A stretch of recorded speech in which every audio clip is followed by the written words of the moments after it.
20వ అధ్యాయము 25వ వచనం నుండి 35వ వచనం.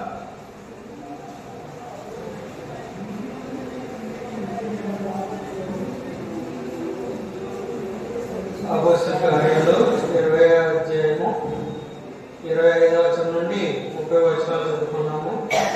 దయచేసి ప్రతి ఒక్కరు కూడా దేవుని వాక్యాన్ని ఉత్తర పత్రికల ద్వారా చెప్పాలని తెలియజేస్తున్నాము.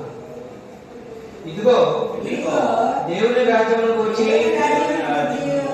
ప్రకటించుచు నేను మీ మధ్యను సంచరించుచుంటిని. మీలో ఎవరునూ ఇక మీదట నా ముఖము చూడాలని నాకిప్పుడు తెలియను.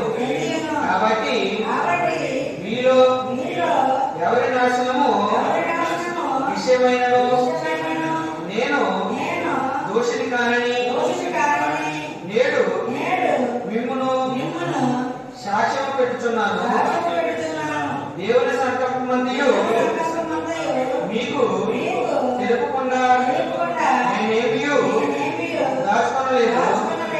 దేవుడు తన స్వరక్తమిచ్చి సంపాదించిన తన సంఘమును కాయటకు పరిశుద్ధాత్మ మిమ్మును దేనియందు అధ్యక్షులుగా ఉంచెను.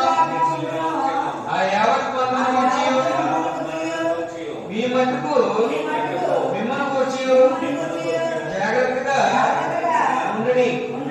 నేను వెళ్ళిపోయిన తరువాత క్రూరమైన తోడేళ్ళు మీలో ప్రవేశించినని నాకు తెలియను.